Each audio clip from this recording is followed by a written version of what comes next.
In a monochromatic world, where the apocalypse is imminent, four men bearing biblical blades and bows trample horrified humans beneath the hooves of their horrible horses. Femininity in the post-apocalypse.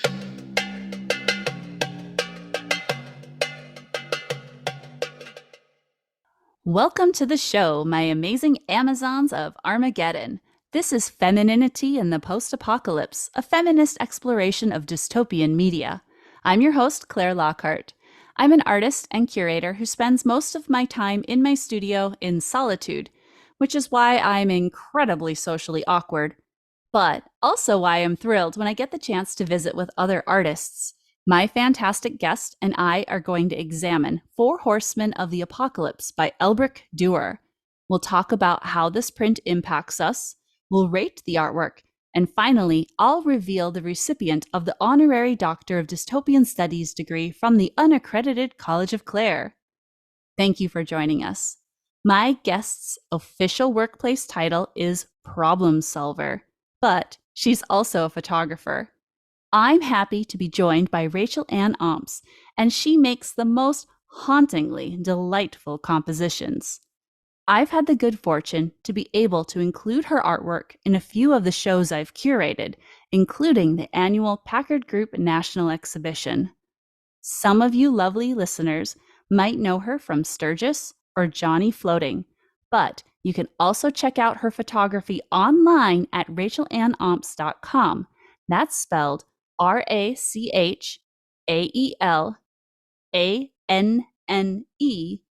RachaelAnneOMPS.com. Welcome to the show, Rachel. Hello, Claire. Thank you so much for inviting me today. I'm so happy you're here. How are you doing? I'm actually a little bit tired. Oh. I stayed up until about 2 last night trying to finish a book. It was kind of like a hate read. Just wanted to get it done. But you got the book done. I did, yes. It's actually about pestilence, the first horseman in the Four Horsemen of the Apocalypse. So I thought, what an appropriate book to read. But I was just so disappointed with the plot, and honestly, I probably should have read the description on the back a little bit closer. Oh, no. Well, you're not supposed to judge a book by its cover. So hmm you did the right thing, and then you read a book that disappointed you.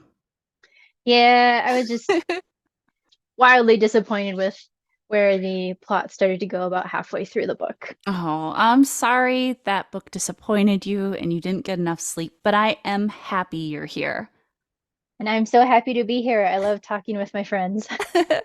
Well, since I'm sure most of our listeners are our friends in real life, they probably already know that I'm a big fan of your work, Rachel. Regardless, I feel compelled to disclose to our listeners that I do own two extremely creepy prints from your Haunted Creatures series. These unnerving photographs of people in unsettling masks are currently hanging in my library, and I think your haunted photographs are perfect for anyone whose goal in life is to live in the Addams Family house. That makes my heart so warm that you enjoy it and that it's part of like your creepy collection. Um, I'm glad they found good homes. They are, to me, they're weirdly not creepy. I mean, they are creepy and they're not creepy, but they're not creepy to me because I know the process of how those photos were taken, and I know the people wearing the masks and just how warm-hearted they really and truly are. Yeah, they're definitely macabre, and I can see some of your sense of humor coming through with them because they're creepy, but they're not. I mean, they're disturbing, but they're not. Oh, I don't know how to articulate it. I think I just have to tell people to go to your website and look at them for themselves. I think the best way to describe it is I take these photos and some people get really unnerved by them or they just like find them super creepy. They're like, oh, I'd never have that in my house. But then I confess to them that I really hate horror movies. I cannot stand watching horror movies. And they're like, you hate horror movies, but you make art like this. And I'm like, yes, I know it's weirdly contradicting. Oh, it is fabulous. Thank you. Well, once again, Rachel, I'm so happy you could join me to talk about Albrecht Dürer's print, The Four Horsemen of the Apocalypse. We'll talk about the composition and discuss our reactions to it momentarily, but first, I want to know about your history with Four Horsemen of the Apocalypse. Do you remember when you saw this work of art first? This exact print, no, I know I've seen it at some point in my life, and I've seen, thanks to the wonderful world of internet, I've seen so many variations of the Four Horsemen and the Apocalypse. Sometimes it's just the horses, which are very interesting when people Hmm. separate just one part of a piece of art. Um, this one, I can't specifically say when I might have seen it. It may have been in high school, or it may have been when I took like an art history class in college. But I know Hmm. I've seen this at some point in my life before you and I decided to talk about this piece. Yeah, it's kind of everywhere. And the first time I remember seeing the Four Horsemen in person was at the Minneapolis Institute of Art. This work of art is a woodblock print, which means there are many copies of it. I think it's best to experience art in person because then you can see the colors, texture, and scale as the artist intended. And the nice thing about printmaking is that printmakers can make multiples so the artwork is accessible to a wider audience. There are many art institutions that have a copy of the Four Horsemen, but I really recommend that everyone should first check to see if the print is on view at their chosen museum before traveling because curators will often rotate what's on display. Because I live in a rural area, I have to drive over 5 hours to get to a museum with a big enough collection to include 15th century prints, which is why I advise my friends to go to the institution's website and search to verify the work they're specifically wanting to see is on view. Oh wow, that's quite the drive. I'm pretty lucky that my closest art museum is roughly like an hour and a half hour. It really just depends on traffic, but yeah, very, very short drive compared to you. What is the museum that's within driving distance of you? So the museum that's closest for me would be the Denver Art Museum. Hmm. And that one, they do a lot of uh, really big installations and art rotations. Now, I understand not everyone can drop everything right now and go see Four Horsemen of the Apocalypse in person, which is why I suggest visiting the Metropolitan Museum of Art's website to see a digital version. The Met has it listed as the Four Horsemen from the Apocalypse. That's because this print is from a book titled The Apocalypse. The people who work at the Met have done a fabulous job of putting their collection online, and this print is part of their open access collection, so you can zoom in and download it. Is this where you were looking at it online? Yes. And that is where I was looking at it. And it's incredible. Like, I wish I had seen this one in Mm-hmm. person. The way they upload these artworks, like, you can still get a real sense of all the detail and the texture. And it's really well preserved, I feel like, digitally. Mm-hmm. Even though I do believe art is best experienced in person, there is one benefit to examining artwork at home through the magic of the internet. You can eat and drink while you look at it. I understand why museums don't permit food and beverages in their galleries, but I must admit that my attention span is greatly improved when I get to snack. Rachel, tell me, what were you consuming when you last looked at Four Horsemen? Oh goodness. I think the last time I looked at it was last night. I was just trying to compare the character in the book. Actually, they brought up two of the horsemen in the book Mm-hmm. in two different places. It was last night. I was looking at it one more time, just trying to compare the book's description to this print. And I had a root beer from Mug specifically, and I had some Welch's fruit snacks that I was munching on. I was snarfing down some pizza while I was looking at this most recently, but it's good to snack when you get to look at artwork at home because you can't do that in museums. No, you cannot. You will get in lots of trouble. Hmm. Unless it's, of course, an art reception and they're allowing it and you're fancy and you're eating in the designated area. But anyway, Yes. While I'm sure that most of the fabulous people listening are familiar with this artwork, I'm going to provide a little bit of background information, describe it in detail, we'll discuss it, and finally, we'll rate it using the state of the art Maenad-O-Meter. Rachel, please feel free to interject as I share a way over the top description of the artwork. I have presented way too many normal art history lectures, and so I know that I'm apt to flap my gums longer than I should unless someone reins me in.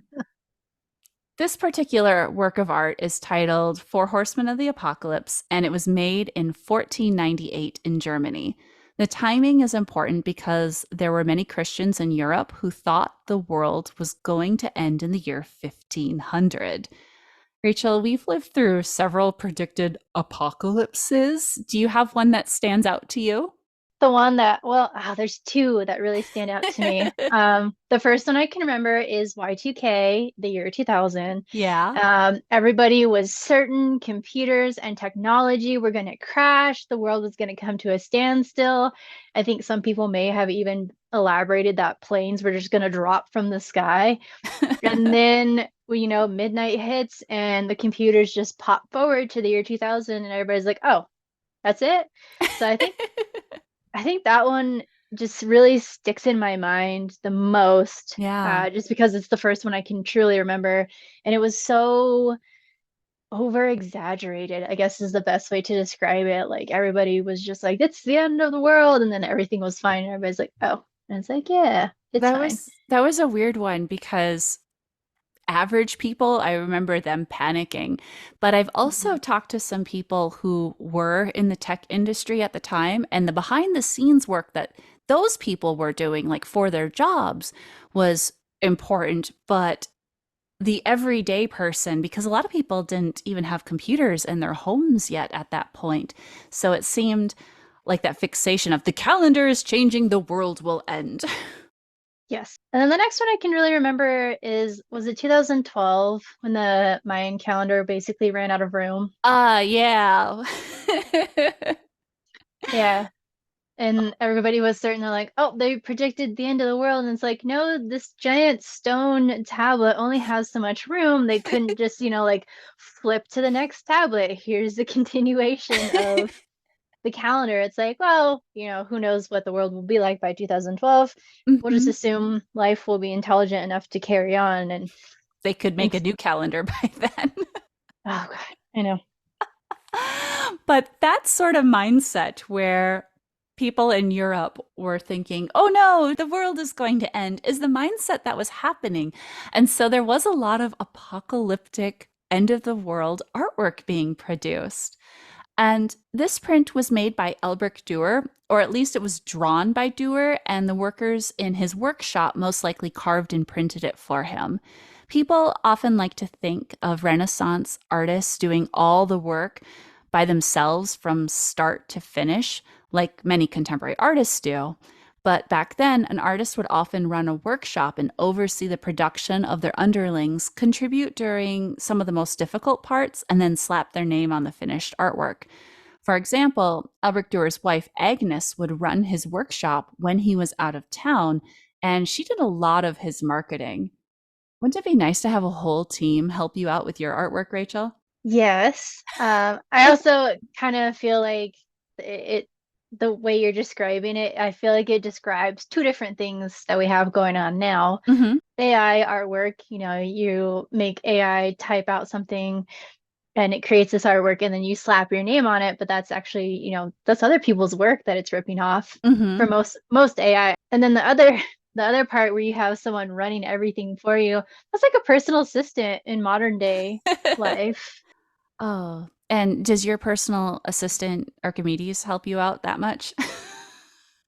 It it kind of depends. It really depends on the time of day and what specifically I'm doing. So if I'm doing something in my room, like I've done a bunch of like macro and close-up stuff, Hmm. if it's a reasonable time of day in his mind, he'll generally just kind of wander out of the room, or if he's curious, he'll come up and sniff. Um, We should when I probably explain to all the listeners who that is. Oh, Archimedes? Oh, Yeah. yes. So Archimedes is He Mm-hmm. is a mixed breed. I think he's a puggle. He's bigger than a pug, but he has kind of a short pushed-in snout, kind of like a pug or a beagle mix would have. And his tail does like a hook, but it doesn't do the traditional pug curl. Mm-hmm. The way he barks, sometimes you can definitely hear both the beagle bay that he does, and then sometimes when he inhales, it sounds like the pug snort.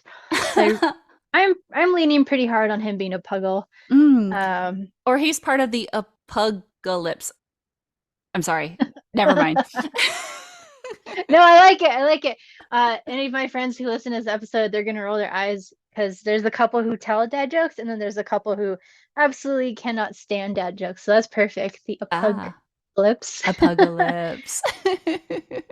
But yes, he has been in my life But probably not going to for be helping you print your artwork.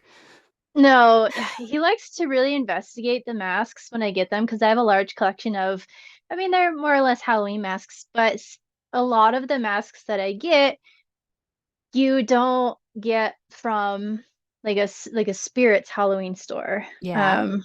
So I got those from a local place called Life of the Party. They are a year-round costume shop, so you can get costumes any time of year, not just around Halloween. They have an incredible mask collection. In fact, every time I go in there, I'm like, well, this is going to be dangerous. I will be spending money today. Are they sponsoring you? Because they totally should. That was a really nice plug. No, but it is, if I remember correctly, it is female owned and they are very LGBTQ plus friendly. Excellent. So I have masks from them, and then I have some masks that I got from a creator on Etsy. I want to say it's Crooked Crow, Okay. and their masks are fabulous. They're like simple burlap and straw, but because of how simple they are, they give that really old school Halloween feel. I don't know if anybody has ever looked at like really old Halloween trick-or-treating pictures, but those kids in my mind are fucking terrifying. Like way more terrifying than your traditional like Chucky or It masks that you or sorry, it's Pennywise. Mhm. Pennywise and Chucky masks. You don't see them as like as scary to me.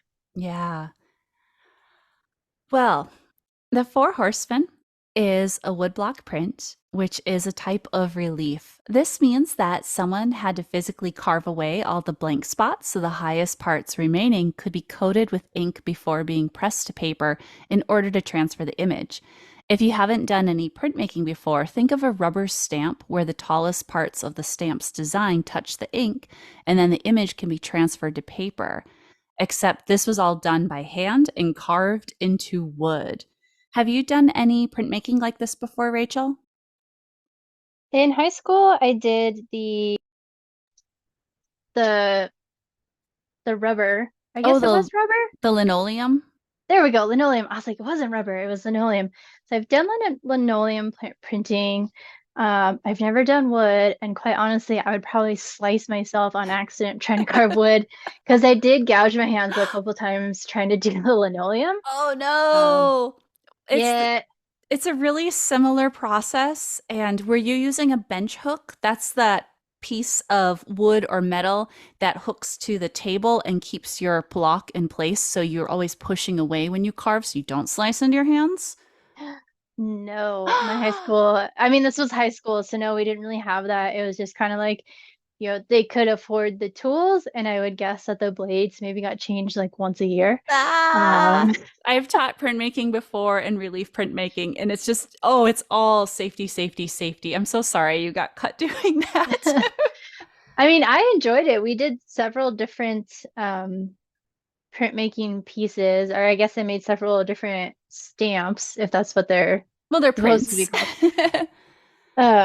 Well, I mean the actual like linoleum Oh, block. yeah. Is that supposed to be called a stamp, You or can is it just call like the it, block? well, I've always called it a lino cut, but I've heard some people Oh, pronounce it lino cut instead. But it is a linoleum block print. It's very similar to woodcut, except for it's easier to carve into because you don't have to deal with the grain of the wood. that's something I never considered with block, like the wood block printing, is that you have to go with the grain of the wood. But I guess I never considered that the grain of the wood really can affect the way you carve. Yeah, so that makes me appreciate this type of printmaking even more with the skill that goes into it. Now, the actual work itself is black ink on a vertical sheet of beigeish paper, about 15 inches tall by 11 inches wide. The composition is made out of thin black lines, and all the shading is made out by using a technique called hatching, which just means that there are many side-by-side lines that appear gray because our eyes will blend the black ink with the light paper together. The imagery itself is inspired from the book of Revelation from the Christian Bible, and the scene is depicting the end of the world. The main feature of the print includes 4 horsemen that fill the middle of the composition, but I'm going to take the time to describe everything we see. The picture plane is incredibly full because Albrecht Dürer suffered from horror vacui, which means a fear of open spaces. Artists who fill their entire compositions with stuff and don't include any empty areas are embracing the concept of horror vacui. That's our vocab word for the day. Can you spell that, by the way? I have Oh, no yeah. idea. So horror, Horror, and then vacui is VACUI.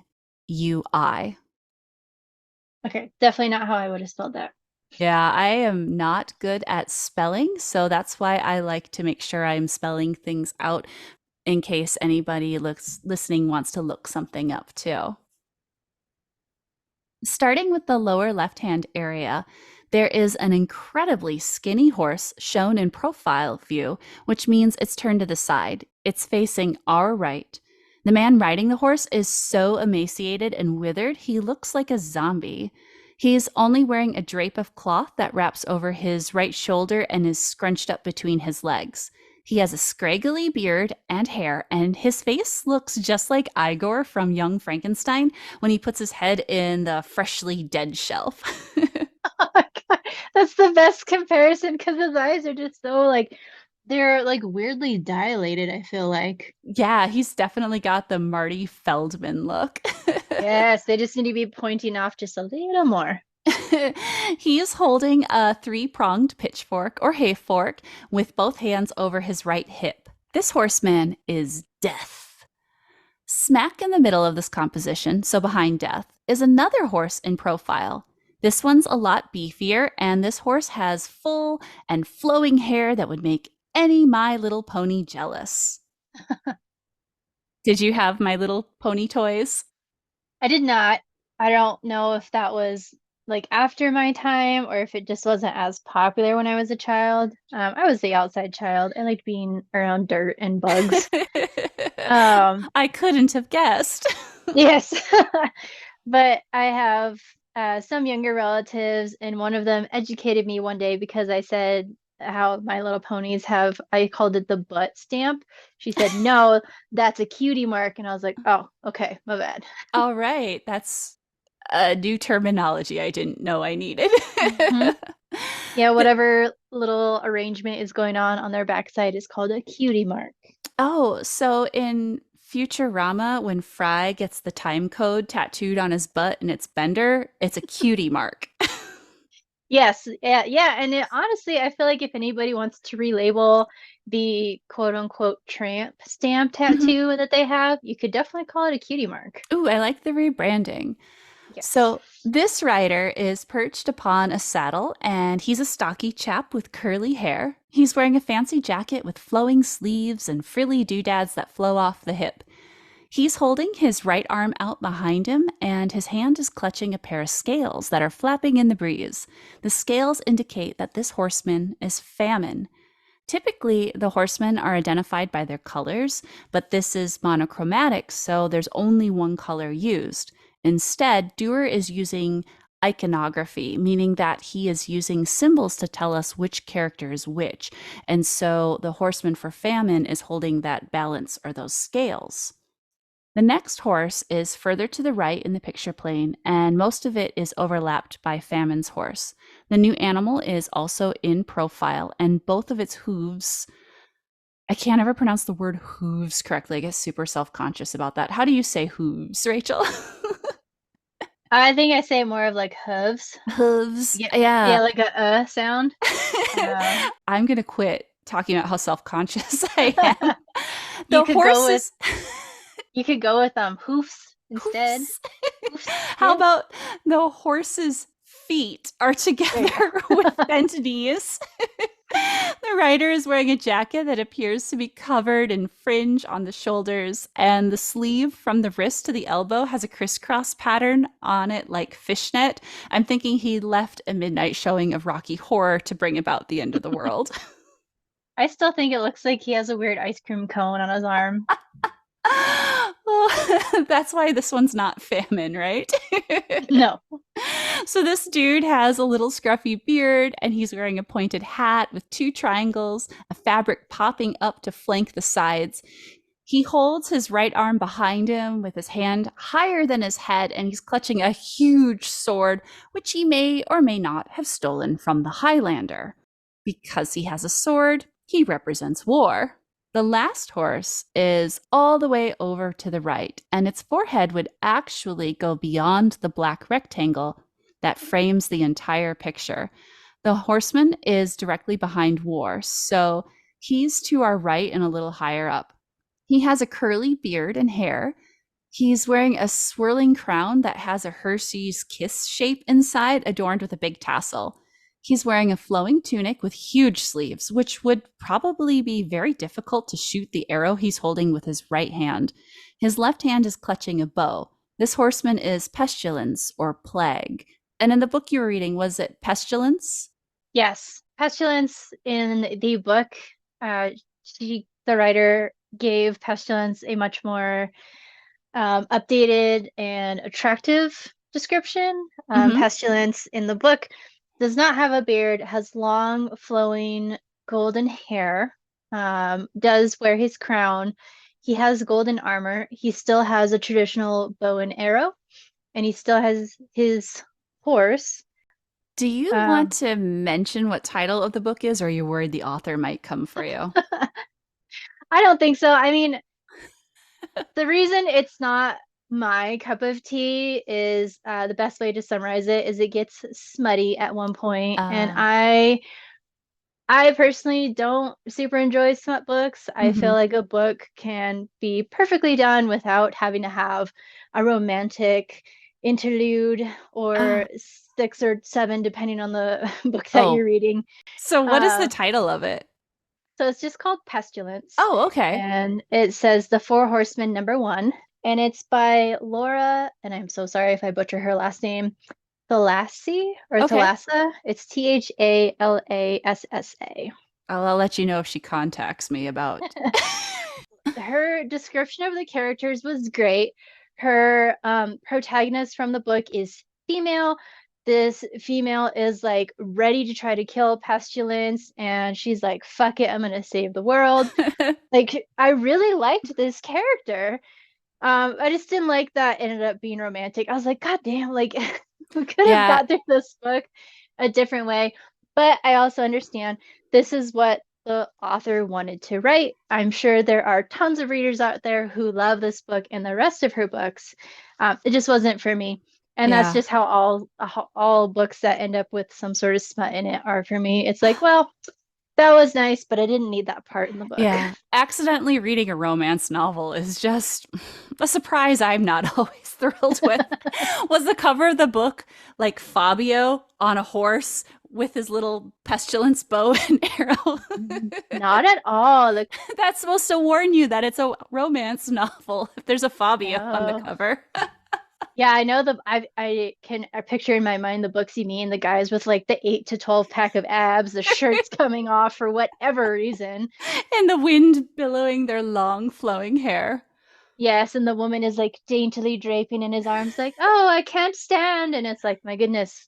But no, this book cover is actually really pretty. I really love but this cover specifically is all black. And it's got like some gold flakes kind of raining down in the background. And it's Pestilence's gold crown and 2 arrows. Most of the space behind the horses and their men is filled with thin, parallel, horizontal lines that make the background appear dark. There are white, puffy clouds billowing behind the horsemen that float up to the top of the composition. They could also be clouds of smoke or dust. At the top center, there's an angel hovering with giant feathered wings. He sports a curly mullet, a little smirk, and a long tunic that covers his feet and trails behind him. In the lower left corner, there's a giant monster's face with a huge gaping maw and a few pointy teeth. What kind of creature do you think this looks like? I am fully undecided. I guess this is kind of where my knowledge of biblical history and art kind of runs dry. I don't Yeah. know if that's supposed to be a sea creature or a lion or some sort of like apocalyptic dragon or tiger. I don't really know. I mean, to me, it looks like something kind of like a cat. Like it Yeah. looks It looks like a cat-like. cat screaming at you because its bowl has a slight divot in it. It thinks it's empty.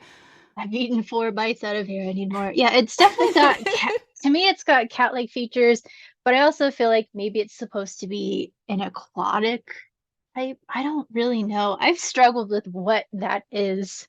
Yeah, I have read and heard about people saying it's a serpent or a dragon, but it really does look to me like a cat that needs some attention or is mad that the food dish has a slight divot in it, especially with those little pointy teeth.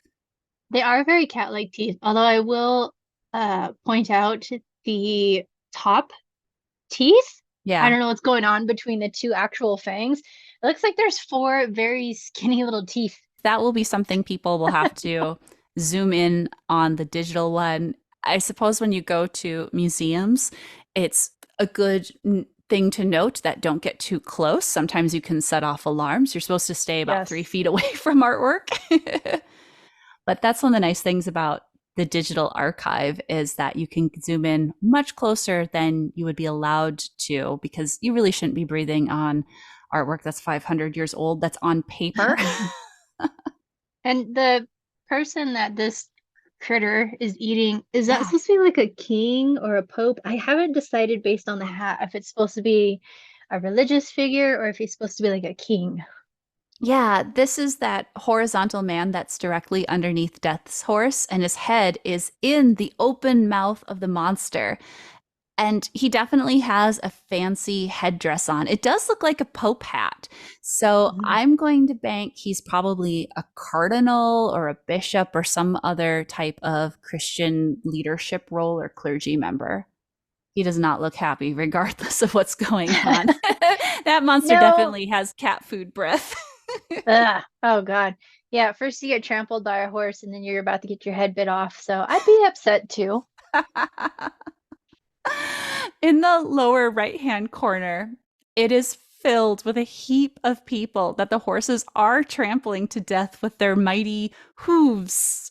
Underneath Death's horse's mouth, there's a woman that appears to be crawling away on her hands and knees. Her head is covered with a veil, and her long sleeve dress goes down to her ankles.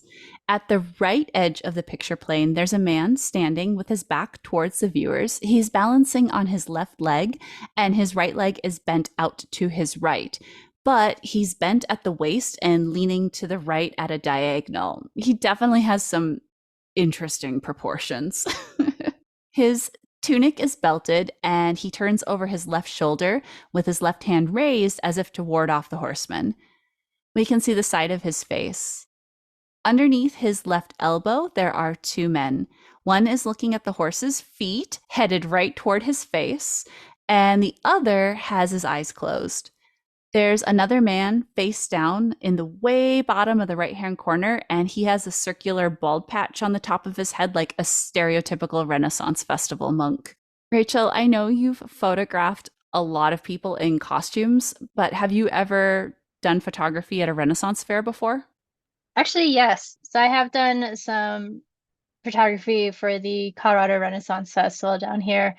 I really don't know that I've ever seen anybody dressed quite like these people. Like I've seen like the man that you described who's got his right leg bent to the right and Yeah. he's kind of doing this weird pose. I would say I've seen clothing similar to his. at the Renaissance Festival, and perhaps the woman as far as like her dress style I've seen. Right. But I've not seen the veil, which I'm sorry, looks like a big piece of lettuce on the top of her head, the way it's crinkling.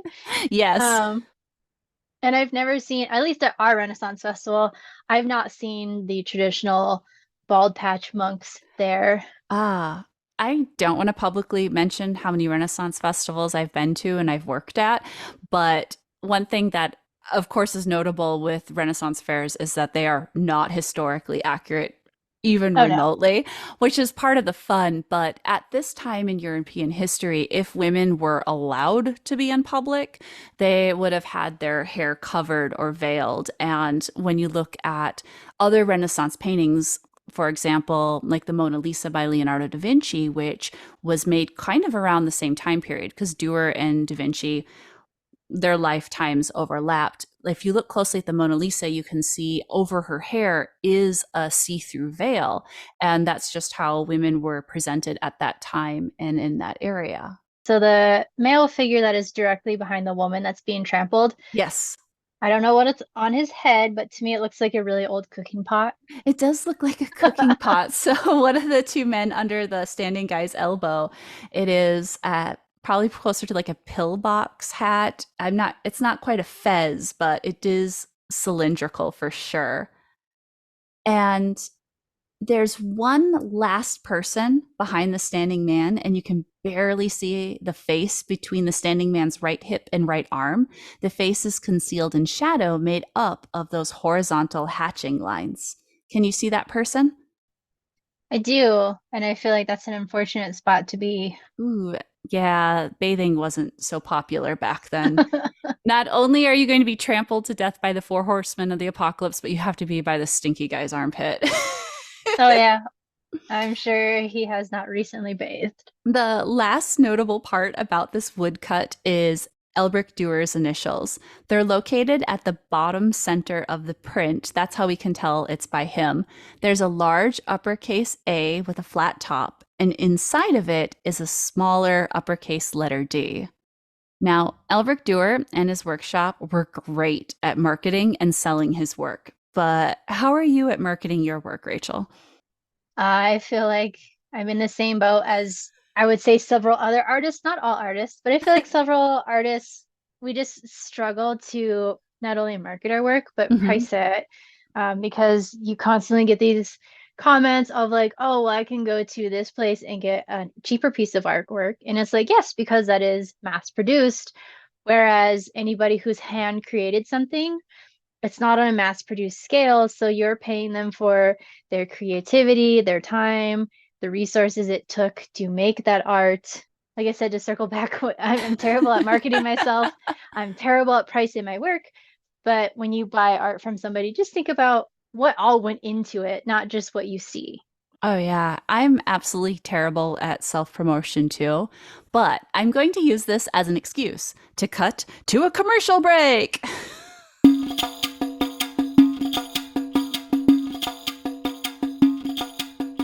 Do you ever get the feeling that this podcast is just an advertisement for the unaccredited College of Claire?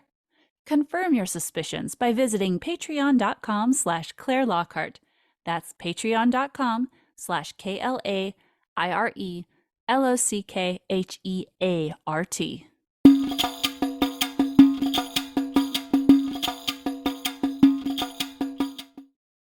Welcome back, my friends. Before we discuss Albrecht Dürer's Four Horsemen of the Apocalypse, I want to share the purpose of femininity in the post-apocalypse.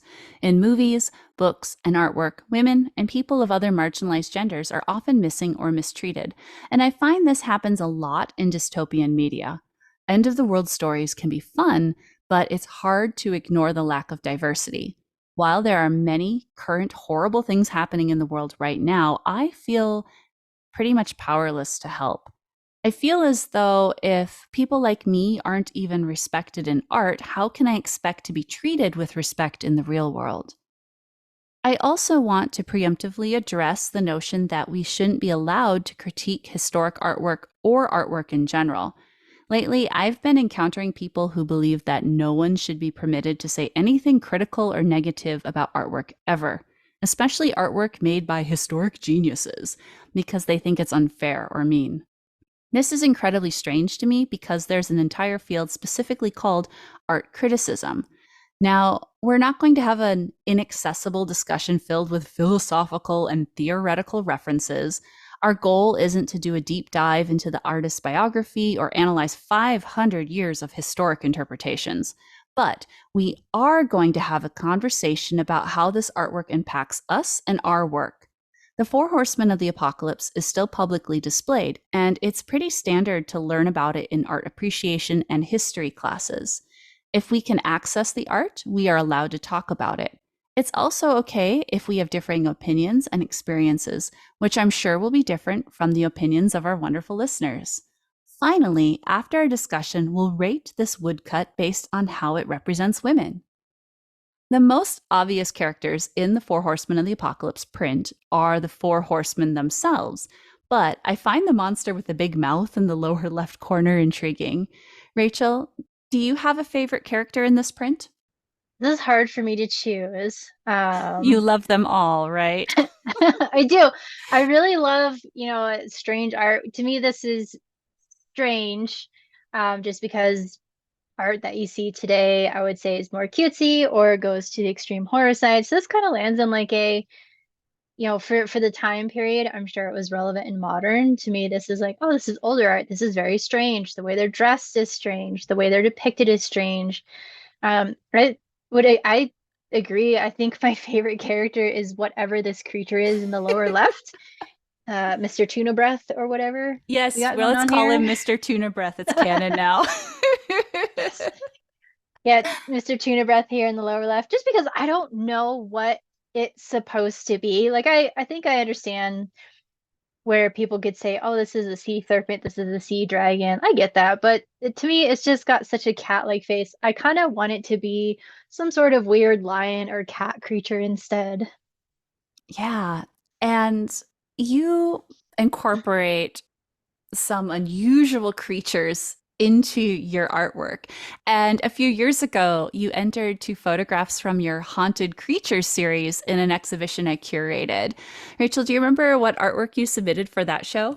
I Yes. sent you a female figure in white holding a skull to her face. Does that sound accurate? Yes. Okay. And then I sent you a figure, two figures actually. One's wearing a pig mask and one is wearing a bird mask, and they're holding their hands kind of like the twins from The Shining. Is that correct? Is that Yes, it is definitely creepy, and I love both of them so much.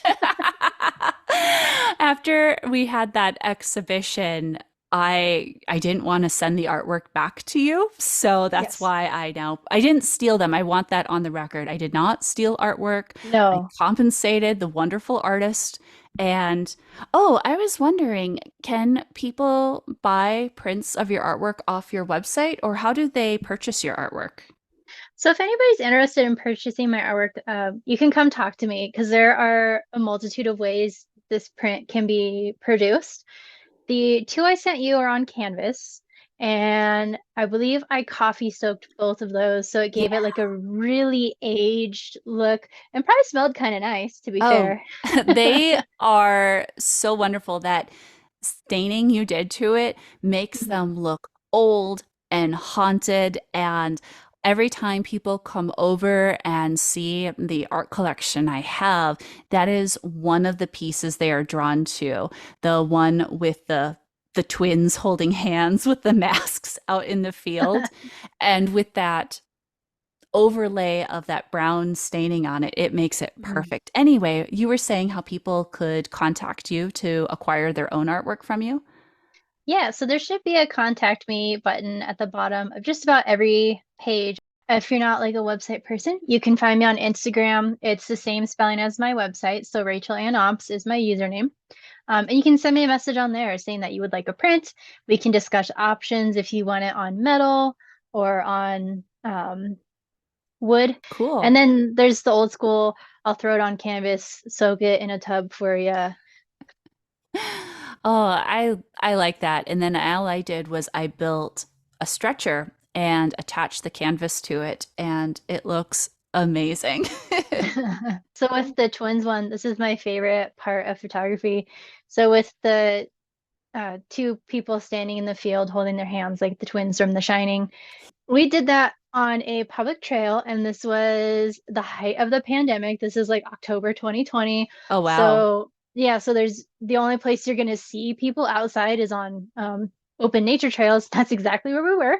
Was a was an open nature trail. I don't think it was so much that I had a camera. I think it was people seeing the masks that was literally making them turn around and walk back the other way.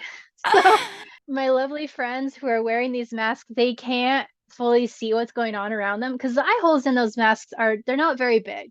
You can see enough to walk and not trip, but you really can't see your full peripherals.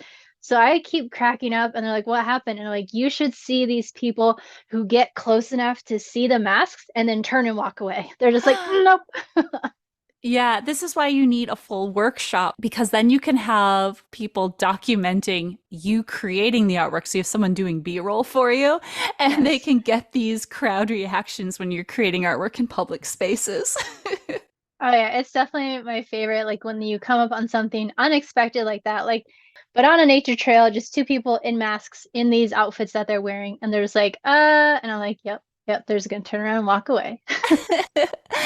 And you have so many other creepy compositions in that Haunted Creatures series. Costuming is definitely a huge part of the series. There is the character who was in the first picture I described, the female wearing the skull up to her face.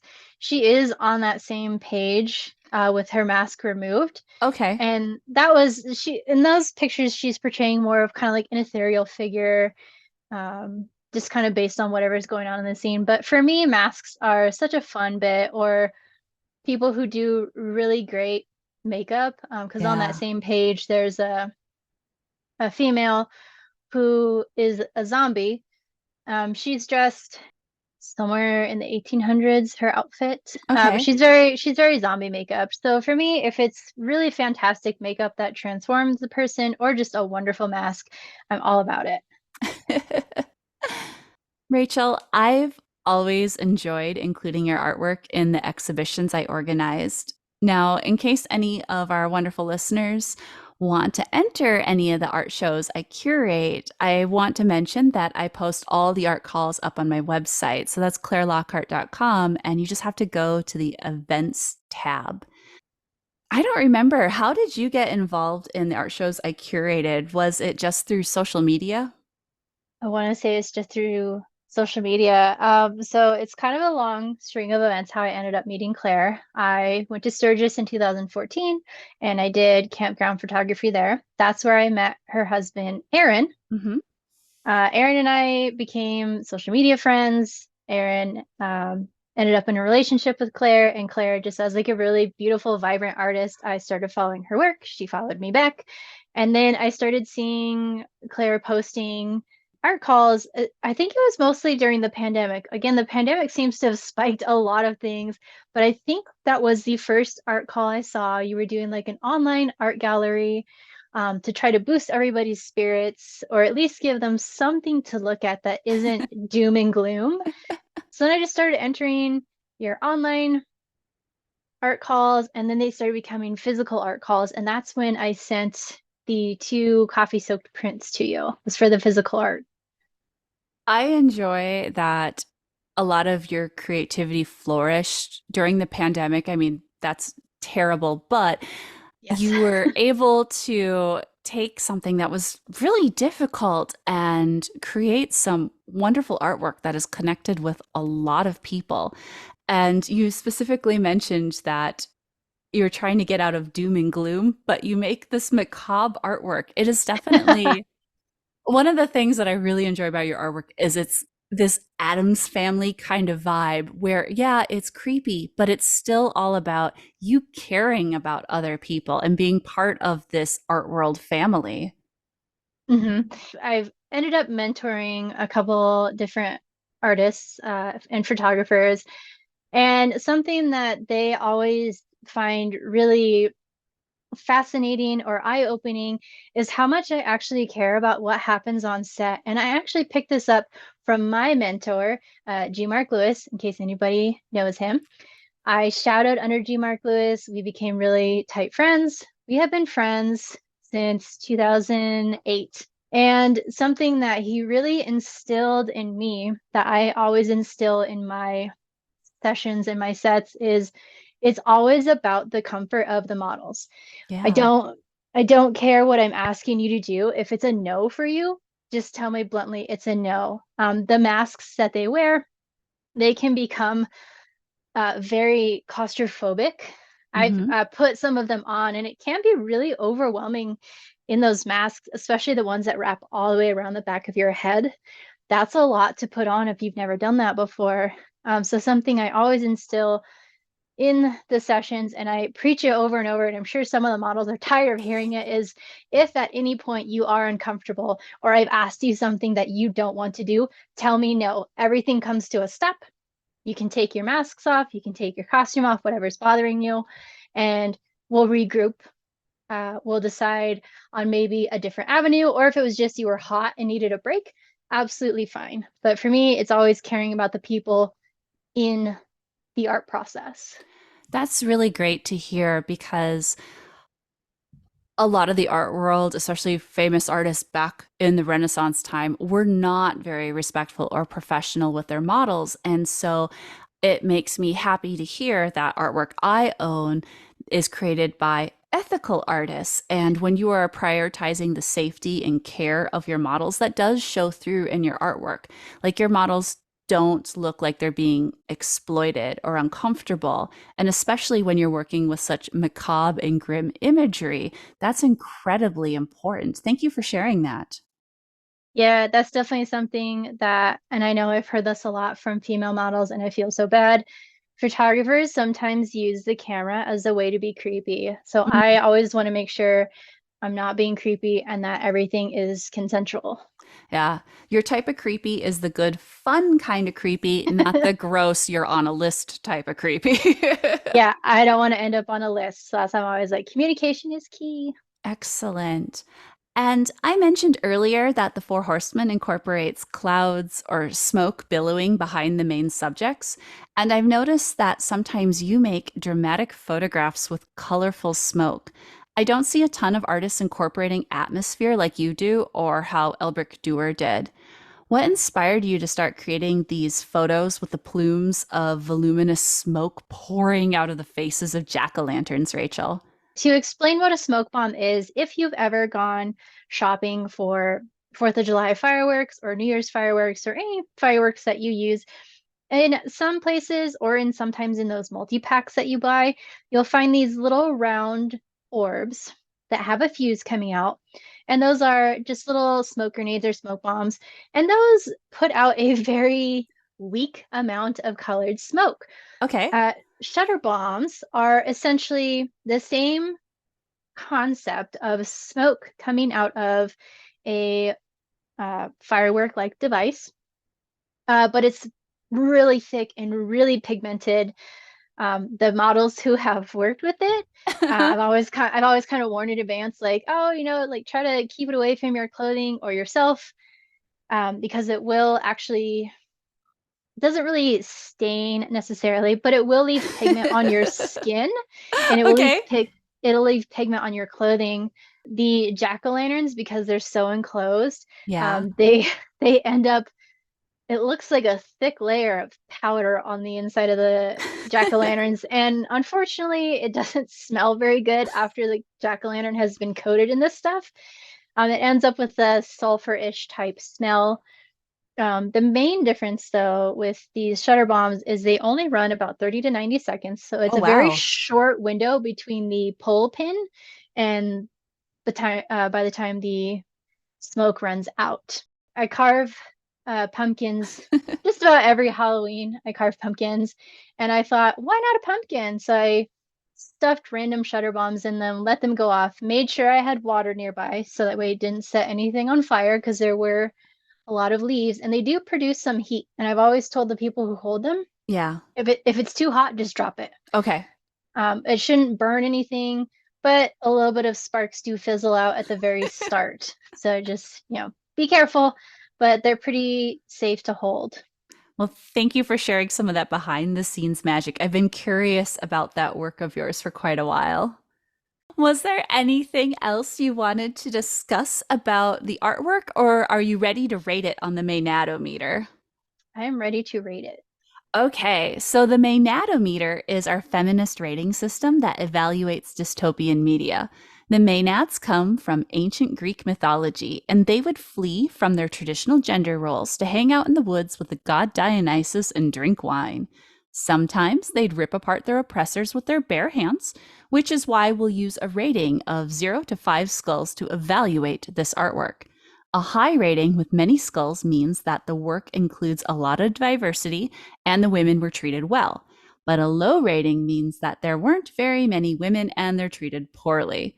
This isn't an evaluation of if we think the art is successful, and it's not if we personally like it. It's just an evaluation on the representation and dignity of women and people of other marginalized genders. We'll consider the amount of women included, if they're central to the work, and how they're presented visually. For me, I'm going to give Albrecht Dürer's Four Horsemen 1 skull. Out of the 12 characters, only one is clearly feminine, but surprisingly, she is fully dressed. This is often rare in doomsday media and Renaissance art, unfortunately. There is one ambiguous character, that one behind the guy's armpit. So at best, there's 2 out of 12 or 1/6 of the characters are not men. I suppose I can't tell the gender of the beast with the gaping maw either, so perhaps I can say that 3 out of 13 characters aren't clearly masculine. I'm not going to give the Four Horsemen of the Apocalypse 0 skulls, though, because even though there is only clearly one woman, she is being trampled to death, but all the humans are suffering the same fate, so it could be worse. I know the source material is literally called the Four Horsemen of the Apocalypse, but it's fun when artists take artistic license with their work. For example, I truly enjoyed Good Omens by Neil Gaiman and Terry Pratchett, and in their book, one of the horsemen is a woman. They also have bikers who become horsemen with some hilarious domains, but that's a discussion for another day. Anyway, my rating will be 1 skull.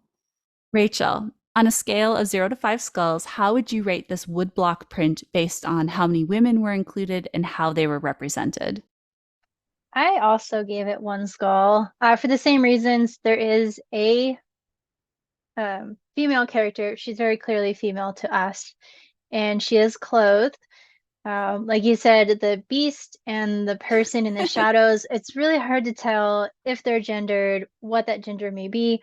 And they are all suffering the same fate. Everybody's being trampled. If they're not being trampled, they're going to be killed off by plague or by famine. So everybody's suffering the same. It's just, I wish there were, a little more diversity. But it is what it is. It's the Renaissance era. I'm also going to share the rating given by the lovely community at the unaccredited College of Claire. My friends at Patreon get the chance to contribute to the show by rating the work for themselves. If any of you great people listening want to vote on the next topic, find me at patreon.com/Klaire Lockheart. In addition to being able to rate the topics we cover on the show, you could also get a personalized thank you from me. Today, I want to thank King Donna for her patronage and input. Thank you so much, Donna. Regarding the Four Horsemen of the Apocalypse by Albrecht Dürer, my patrons at UCK gave it 0.83333 repeating, so 5/6 of a skull. They were a little more harsh than we were. Rachel, I am very happy you were able to join me for discussing Four Horsemen. Thank you so much. Thank you so much for inviting me. I really enjoyed this art piece and this discussion. Before I say goodbye, I want to remind our amazing listeners that your website is Rachael-Anne-Omps.com. They can also connect with you on Instagram with the same spelling, which is RachaelAnneOmps. Furthermore, I want to remind everyone to stick around to the end of the show because I'll announce the next recipient of the Honorary Doctor of Dystopian Studies degree from UCK. Thank you so much for talking about the Four Horsemen of the Apocalypse with me, Rachel.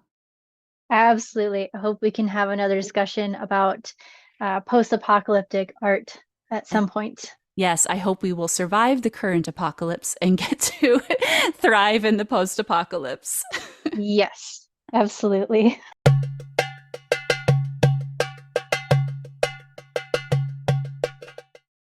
This podcast is part of the Department of Dystopian Studies at the Unaccredited College of Claire.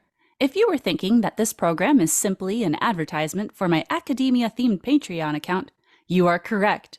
Since I'm the founder of UCK, I get to bestow the most amazing people I know with honorary degrees. Today, I am pleased to announce the next recipient of the Honorary Doctor of Dystopian Studies degree, Wendy Wetmore. Wendy is a phenomenal photo artist, and I hope you caught her solo exhibition in Parker, Colorado called Art into Industry, a Bauhaus Ausstellung. If you missed it, then you better head over to her website, wendywetmore.com, so you can see her photography. That website is wendywetmore.com. Welcome to the show, Dr. Wendy Wetmore! Woo! Wow, I am thrilled to be here. Thank you so much for inviting me. I am excited to not only be able to give you this honor, but to catch up. I hear you're starting a new project. Oh, yeah. So, yes, there is this company called Deja Vu Productions in Denver, and they do they reimagine stories through the lens of like a burlesque show with dancing and pole dancing and lots of booties and You can't go wrong with booties, right? Right. And it's very artistically done. They have beautiful special effects and live music and original music, which is really exciting. And so I'll be doing the visuals for that, as far as like the projections and video and things like that are projected onto the stage and also onto screens that are going to be next to the stage and in the audience. So I'm pretty excited about that. That does sound like a really exciting multimedia type of performance. Yeah, it's going to be really exciting. Now, Wendy, I am so pleased you could join me. And instead of jeopardizing our friendship by making you give a tedious acceptance speech, I'm just going to ask you 5 quick questions. Okay, sounds good to me. Okay, so the first question is, what is one of your favorite dystopian films? I guess you could say, I haven't seen that. First of all, let me just say that I'm sort of afraid of dystopian films. My husband watches a lot of them, and they made me very uncomfortable. And I know that's what they're supposed to do. Yes.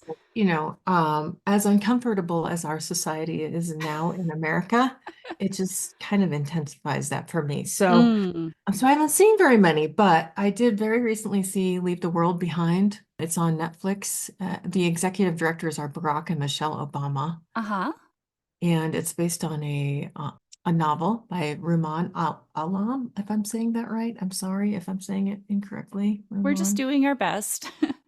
And so it's more of an apocalyptic film than post-apocalyptic. I can't even pronounce that. I put a lot of tongue twisters in it, and I love really long, complex titles, so I apologize for. Thanks for that. This family of 4 essentially moves into this house that they're renting for the weekend outside of New York City just to get away. And it's like an Airbnb or something, because there's this other family that owns it, so they just rent it for the weekend. There's a breakdown of communication. Internet's down, phones start to not work. They stop by the store and they see this old man stocking up on canned goods. Who happens to be Kevin Bacon. Incidentally, I am 2 degrees from Kevin Bacon. So I guess that makes me 3. So anyway, the whole, we don't realize how dependent on our cell phones and everything we are until it's taken away. And just like the harsh jump off of a cliff that their minds take, that the world takes, So definitely crumbling human behavior, just down the toilets. That sounds incredibly unnerving. Yeah, it definitely is. But so painfully realistic, which is Mm-hmm. why it just stands out in my mind so much, you know. Speaking of going down the toilet, as our civilization crumbles around us, how will you keep us going? Well, I hope it's not up to me to keep us going, but I do make a good margarita. And I can suture a wound. I've done Oh. that twice. In my early days, I used to be a personal trainer, and I had, you have all these gym rats that you work with, right? And I had this lady who was, she was maybe in her 40s or so. Mm-hmm. That was always just, kind of a treadmill lady. And I said one time, it's nice out. Why don't we go outside for your workout? And so we're on this very flat path. Uh-huh. It was flat. I swear we were not hiking. No big rocks. Mm-hmm. And we're going along, and she tripped and landed on her knee, which split open like a 6-inch gash, like Oh from gosh. side to side of her knee. Across the kneecap, you could see the white, Ah. And I'm like, oh, well, because I always had my first aid kit in my backpack when I took clients outside. And so, yeah, we started with tape, and then I sutured it wasn't pretty, but it was enough to keep her from, bleeding too much. And then, of course, I got her to the car, took her to the ER. Mm. But it was enough to get by, and so I have first aid kits galore ever since then. I have the glue, I have all kinds of stuff, you name it. Got it. I'm ready Okay. as Well, far as that goes. I hope you're ready for this next question Not mentally. because would you rather fight a centaur in a roller rink or fight a unicorn in a bouncy house? Oh, well, that's easy. No, wait, let me think about this. My instinct tells me the bouncy house, but a roller rink. Do you think a centaur would do very well on roller skates? I don't know, but you and both the centaur are on roller skates. Okay, well, I'm all right on roller skates. I used to ice skate a lot. It's not that Ah. much different. So are you going to fight the Um, centaur or the unicorn? I have to fight the You unicorn, and I do. just hop on. If that's your solution and you befriend the unicorn and you ride off to your D&D game, you are I set. feel I feel like that's a more likely thing for me, is I would try to befriend the unicorn. I probably might be too afraid of the centaur. So yes, bouncy house. Let's do that one. Okay. Yeah, that's my answer. Bouncy house, unicorn. That's great. I might jump up and down and jump on top of the unicorn, and then we could just float away, like you said, to my D&D game. All right. Have you been pessimistic enough to start planning for the apocalypse? I am painfully pessimistic, but I am a little late to that game. Although, here we go. So I have medical supplies, like I said before, and tons of Xanax. Don't tell my doctor, I've been stashing it. Well, you're a doctor now, so it's okay. Oh, right. That's so great. Well, we have our own server at home. So it's not like we don't need the internet, but in the movie I was telling you about, the daughter in the family of four, Rose, I think is her name. She was watching Friends, and she got to the second to the last episode of the last season, and then the internet went down and all hell broke loose, literally. So we have our own little server at home, and we have music and movies and all kinds of media and stuff on there. So that would keep us busy for a very long time. Fortunately, my husband is an IT guy, so we have that, and it has a backup. So, but since we talked about this, and I talked about this interview, I've been kind of taking a more of a deep dive and realizing that I need more paper maps. I have a few, but I'm going to need more of those. And I do have vapor masks Mm, because I was doing, like acrylic pours and stuff for my yeah. collage work. So, mhm. So finally, I have to Yes, ask, what yes. advice do you have for us to survive the apocalypse? I'm not an expert, but I guess I am an expert. I'm a doctor. Yeah. Um, I think that knives are they're super handy. You can conceal them easily. And some people will forget, a sharpening stone, also very important if you're going to carry knives. But the most important thing, I just kind of try to, stay calm without an apocalypse. I say that, and I'm saying it to myself as much as I am anybody else, but try to think clearly, try to be lucid. Mm-hmm.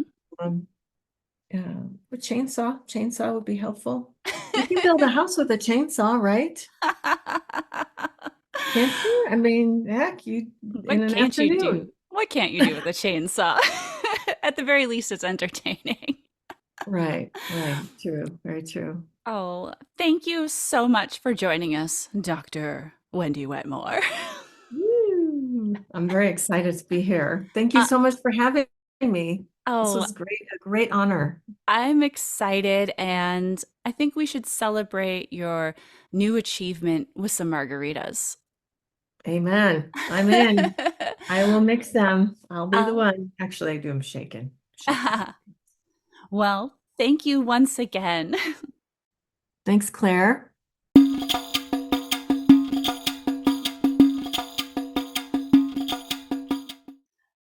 Femininity in the Post-Apocalypse was created and edited by me, Klaire Lockheart. Visit me at clairelockhart.com, spelled KLAIRELOCKHEART.com. Find the call for artists under the Events tab. Special thanks to Aaron C. Packard of Aaron C. Packard Productions for providing the voiceover work and my recording equipment. He's at aaronpackard.com. That's AARONPACKARD.com. Thank you for listening, you wonderful people. You can show your support for free by sharing this program, subscribing, or writing positive reviews in order to appease the malevolent algorithm gods. See you next time. No, wait. This is an audio-only program. Anyway, I hope you'll be back for the next episode.